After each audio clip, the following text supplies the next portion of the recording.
ರಾಯಚೂರು ಜಿಲ್ಲೆ ಸಿರುವಾರ್ ಪಟ್ಟಣದಲ್ಲಿ ಪ್ರತಿ ಸೋಮವಾರ ನಡೆಯುವ ಸಂತೆಯು ವಾರದ ಪ್ರಮುಖ ಚಟುವಟಿಕೆಗಳಲ್ಲಿ ಒಂದಾಗಿದೆ. ಈ ಸಂತೆ ಪಟ್ಟಣದ ಆರ್ಥಿಕ ಚಟುವಟಿಕೆಗೆ ಪ್ರಮುಖ ಕೊಡುಗೆ ನೀಡುತ್ತದೆ. ಆದರೆ ಸಂತೆಯ ನಂತರ ಉತ್ಪತ್ತಿಯಾಗುವ ಅಪಾರ ಪ್ರಮಾಣದ ಕಸ ಮತ್ತು ತ್ಯಾಜ್ಯದ ವೈಜ್ಞಾನಿಕ ವಿಲೇವಾರಿ ಒಂದು ಸವಾಲಾಗಿದೆ.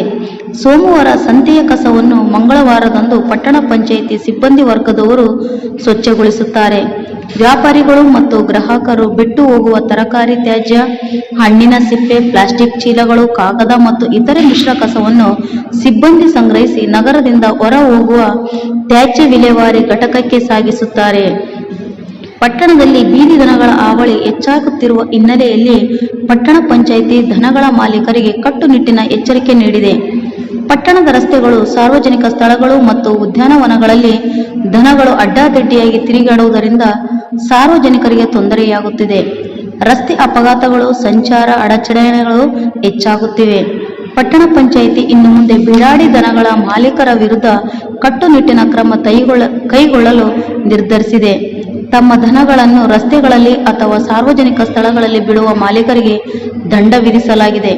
ಪದೇ ಪದೇ ನಿಯಮ ಉಲ್ಲಂಘಿಸಿದವರ ವಿರುದ್ಧ ಕಾನೂನು ಕ್ರಮ ತೆಗೆದುಕೊಳ್ಳುವ ಎಚ್ಚರಿಕೆ ನೀಡಲಾಗಿದೆ. ದನಗಳನ್ನು ಹಿಡಿದು ಗೋಶಾಲೆಗೆ ಸಾಗಿಸುವ ಕುರಿತು ಸಹ ಪಟ್ಟಣ ಪಂಚಾಯಿತಿ ಚಿಂತನೆ ನಡೆಸಿದೆ ಎಂದು ಅಧಿಕಾರಿಗಳು ತಿಳಿಸಿದರು. ಪ್ರಜಾನ್ಯೂಸ್ ಜೊತೆ ಹಿದಾಯತ್ ದೊಡ್ಮನೆ, ಸಿರುವಾರ್. ಧನ್ಯವಾದಗಳು. ಪಟ್ಟಣದ ಮುಖ್ಯ ರಸ್ತೆಗಳಲ್ಲಿ ದನಗಳ ಹಾವಳಿ ಹೆಚ್ಚಾಗಿದ್ದು, ದನಗಳ ಮಾಲೀಕರು ತಮ್ಮ ದನಗಳನ್ನು ಮನೆಯಲ್ಲಿ ಕಟ್ಟಿಕೊಳ್ಳಬೇಕೆಂದು ಈ ಮೂಲಕ ತಿಳಿಯಪಡಿಸಲಾಗುತ್ತದೆ. ಇಲ್ಲವಾದಲ್ಲಿ ಪುರಸಭೆ ಕಾಯ್ದೆಯ ಪ್ರಕಾರ ಬಿಡಾಡಿ ದನಗಳೆಂದು ಪರಿಗಣಿಸಿ ಗೋಶಾಲೆಗೆ ರವಾನಿಸಲಾಗುವುದು. ಅಧ್ಯಕ್ಷರು ಹಾಗೂ ಮುಖ್ಯಾಧಿಕಾರಿಗಳು, ಪಟ್ಟಣ ಪಂಚಾಯತ್ ಕಾರ್ಯಾಲಯ, ಸಿರುವಾರ.